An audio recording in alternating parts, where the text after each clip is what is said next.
Hello नमस्कार दोस्तों, बहुत बहुत स्वागत है आप सभी का फिर से एक न्यू वीडियो में। दोस्तों आज की यह वीडियो बीए द्वितीय वर्ष के सभी छात्र छात्राओं के लिए बहुत ही ज़्यादा इंपॉर्टेंट होने वाली है, क्योंकि आज की इस वीडियो में हमने आपके लिए हिंदी साहित्य के ऑब्जेक्टिव से कुछ प्रश्नों को सिलेक्ट किया है जो कि आपके बोर्ड एग्ज़ाम में बार बार पूछे जाते हैं और इस बार भी ज़रूर पूछे जाएंगे।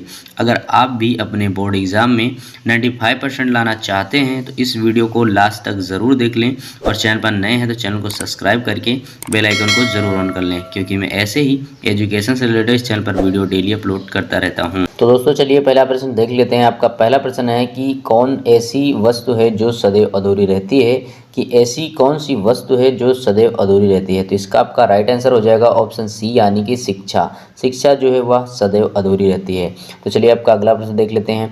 आपका अगला प्रश्न है कि राम की चरण पादुका को कौन मांग रहा था। राम जी की जो चरण पादुका है उसे कौन मांग रहा था। तो इसका आपका राइट आंसर हो जाएगा ऑप्शन ए, यानी कि भरत जी मांग रहे थे। ठीक है, ऑप्शन ए इसका राइट हो जाएगा। आपका अगला प्रश्न है कि कवि मैथिली शरण गुप्त को साकेत महाकाव्य के अष्टम सर्ग की रचना के लिए किस स्थान पर जाना पड़ा था। तो इसका आपका राइट आंसर हो जाएगा ऑप्शन ए, यानी कि चित्रकूट। ठीक है, ऑप्शन ए इसका राइट हो जाएगा। चलिए आपका अगला प्रश्न देख लेते हैं। आपका अगला प्रश्न है कि साकेत किस तरह का काव्य है।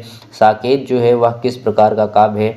तो इसका आपका राइट आंसर हो जाएगा ऑप्शन ए, यानी कि प्रबंध काव्य। ठीक है, साकेत जो है वह एक प्रबंध काव्य है। तो चलिए अगला प्रश्न देख लेते हैं। आपका अगला प्रश्न है साकेत की रचना किस नारी के उपेक्षित जीवन को वाणी प्रदान करने के लिए हुई है। तो इसका आपका राइट आंसर हो जाएगा ऑप्शन डी, यानी कि उर्मिला। ठीक है, ऑप्शन डी इसका राइट हो जाएगा।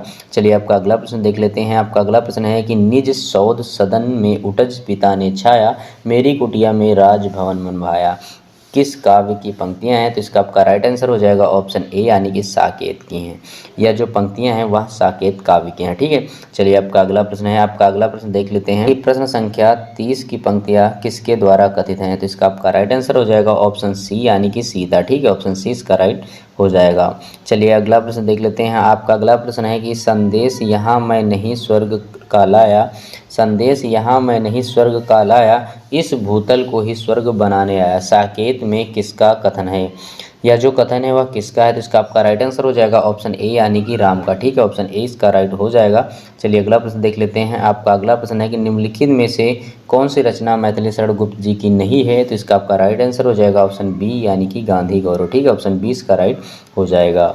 चलिए अगला प्रश्न देख लेते हैं। आपका अगला प्रश्न, अबला जीवन हाय तुम्हारी यही कहानी, आंचल में है दूध और आँखों में पानी, पंक्तियाँ किस कृति की हैं। या जो पंक्तियाँ हैं वह किस कृति की हैं। तो इसका आपका राइट आंसर होगा ऑप्शन बी, यानी कि यशोधरा।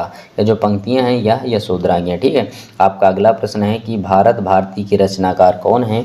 भारत भारती जो है उसके रचनाकार कौन है। तो इसका आपका राइट आंसर होगा ऑप्शन डी, यानी कि मैथिली शरण गुप्त जी। ठीक है, चलिए अगला प्रश्न देख लेते हैं। आपका अगला प्रश्न है कि सन 1886 ईस्वी में किस प्रसिद्ध कवि का जन्म वर्ष मनाया जाता है। तो इसका आपका राइट आंसर हो जाएगा ऑप्शन बी, यानी कि मैथिली शरण गुप्त जी का सन 1886 ईस्वी में जन्म वर्ष मनाया जाता है। ठीक है, आपका अगला प्रश्न है कि निम्नलिखित में से कौन सा राष्ट्रीय चेतना का कवि नहीं है। तो इसका आपका राइट आंसर हो जाएगा ऑप्शन डी, यानी कि जगन्नाथ दास रत्नाकर। ठीक है, ऑप्शन डी इसका राइट हो जाएगा। चलिए आपका अगला प्रश्न देख लेते हैं। आपका अगला प्रश्न है कि युग युग तक चलती रहे कठोर कहानी, रघुकुल में भी थी एक अभागिन रानी, कथन किसका है और किसके प्रति है। तो इसका आपका राइट आंसर हो जाएगा ऑप्शन बी, यानी कि कौशल्या का कैकेयी के प्रति कथन है। ठीक है, आपका ऑप्शन बी राइट हो जाएगा। चलिए अगला प्रश्न देख लेते हैं। आपका अगला प्रश्न कि यह सच है तो फिर लौट चलो घर भैया, अपराधीन मैं हूँ तात तुम्हारी मैया, पंक्तियों में कैकेयी का यह क्या है। तो इसका आपका राइट आंसर हो जाएगा ऑप्शन ए, यानी कि आगरा है। ठीक, आपका अगला प्रश्न है कि हो जाए अवधि मैं अवध अयोध्या अब से, मुख खोल नात कुछ बोल सकूं मैं सबसे, साकेत में ये पंक्तियां किसके द्वारा कथित हैं। तो इसका आपका राइट आंसर हो जाएगा ऑप्शन ए, यानी कि भारत द्वारा कथित है। ठीक है, चलिए आपका अगला प्रश्न देख लेते हैं। आपका अगला प्रश्न है कि वन में तनिक तपस्या करके बनने दो मुझको निज योग्य, उपरोक्त पंक्तियों का वक्ता कौन है। तो इसका आपका राइट आंसर हो जाएगा ऑप्शन सी, यानी कि लक्ष्मण। यह प्रश्न जो है आपके बोर्ड एग्जाम में बार बार पूछा जाता है और इस बार भी जरूर पूछा जाएगा, इसलिए आपको इस प्रश्न को ध्यान से देख लेना है।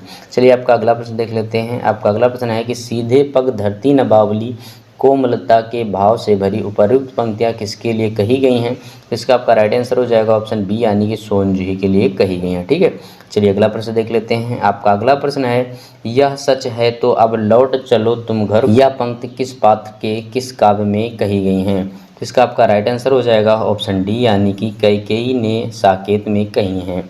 यह जो पंक्तियां हैं कैकेयी ने साकेत में कही हैं। ठीक है, ऑप्शन डी इसका राइट हो जाएगा। ठीक है, चलिए अगला प्रश्न देख लेते हैं। आपका अगला प्रश्न है कि मैथिली शरण गुप्त द्वारा अनुदित कृति मेघनाथ वध मूल रूप से किस कवि की रचना है? तो इसका आपका राइट आंसर हो जाएगा ऑप्शन बी यानी कि माइकेल मधुसूदन दत्त का। ठीक है, ऑप्शन बी इसका राइट हो जाएगा।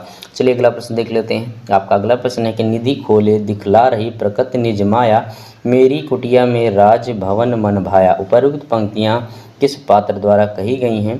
तो इसका आपका राइट आंसर हो जाएगा ऑप्शन ए यानी कि सीता द्वारा कही गई हैं। ठीक है, ऑप्शन ए इसका राइट हो जाएगा। आपका अगला प्रश्न है कि राष्ट्र कवि की उपाधि से निम्नलिखित में से किसे सम्मानित किया गया था? तो इसका आपका राइट आंसर हो जाएगा ऑप्शन डी यानी कि मैथिली शरण गुप्त जी को सम्मानित किया गया था। ठीक है, चलिए अगला प्रश्न देख लेते हैं। आपका अगला प्रश्न है कि साकेत की नायिका कौन है? साकेत जो महाकाव्य है उसकी नायिका कौन है? तो इसका आपका राइट आंसर होगा ऑप्शन सी यानी कि उर्मिला। ठीक है, ऑप्शन सी इसका राइट हो जाएगा। चलिए अगला प्रश्न देख लेते हैं। आपका अगला प्रश्न है कि सैरंध्री के रचयिता का नाम बताइए। सैरंध्री जो है इसके रचयिता कौन है? तो इसका आपका राइट आंसर हो जाएगा ऑप्शन ए यानी कि मैथिली शरण गुप्त जी हैं। ठीक है, ऑप्शन ए इसका राइट हो जाएगा। चलिए अगला प्रश्न देख लेते हैं। आपका अगला प्रश्न है कि उनको इस सर का लक्ष्य चुनूंगा क्षण में, प्रतिरोध आपका भी ना सुनूंगा रण में। उपर्युक्त पंक्तियाँ किसके द्वारा कही गई हैं? तो इसका आपका राइट आंसर हो जाएगा ऑप्शन ए यानी कि लक्ष्मण के द्वारा कही गई हैं। ठीक है, यह जो पंक्तियाँ हैं वह लक्ष्मण के द्वारा कही गई हैं। इसका आपका राइट आंसर हो जाएगा ऑप्शन ए। ठीक है, चलिए आपका अगला प्रश्न देख लेते हैं। आपका राम तुम्हारा चरित्र स्वयं ही काव्य है, कोई कवि बन जाए सहज सौभाग्य है। यह कथन किस कवि का है? तो इसका आपका राइट आंसर होगा ऑप्शन डी यानी कि मैथिली शरण गुप्त जी का। ठीक है, ऑप्शन डी इसका राइट हो जाएगा। आपका अगला प्रश्न है कि साकेत के अष्टम स्वर की घटनाएं किस स्थान पर घटित होती हैं? तो इसका आपका राइट होगा ऑप्शन सी यानी कि चित्रकूट। ठीक, ऑप्शन सी इसका राइट हो जाएगा।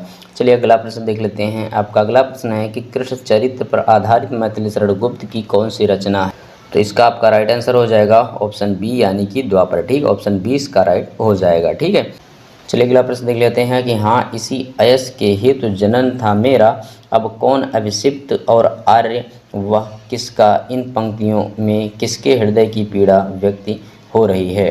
तो इसका आपका राइट आंसर हो जाएगा ऑप्शन सी यानी कि भरत के हृदय की पीड़ा व्यक्त की जा रही है। ऑप्शन सी इसका राइट हो जाएगा।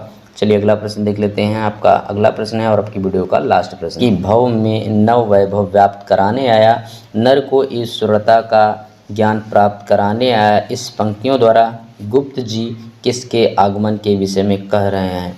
तो इसका आपका राइट आंसर हो जाएगा ऑप्शन बी यानी कि राम के विषय में कह रहे हैं। ठीक है, तो गाइस उम्मीद करते हैं इस वीडियो को आपको थोड़ी सी नॉलेज मिली होगी। अगर मिले तो वीडियो को लाइक करें, चैनल पर नए हैं तो चैनल को सब्सक्राइब करके बेल आइकन को जरूर ऑन करें, क्योंकि मैं ऐसे ही एजुकेशन से रिलेटेड इस चैनल पर वीडियो डेली अपलोड करता रहता हूँ।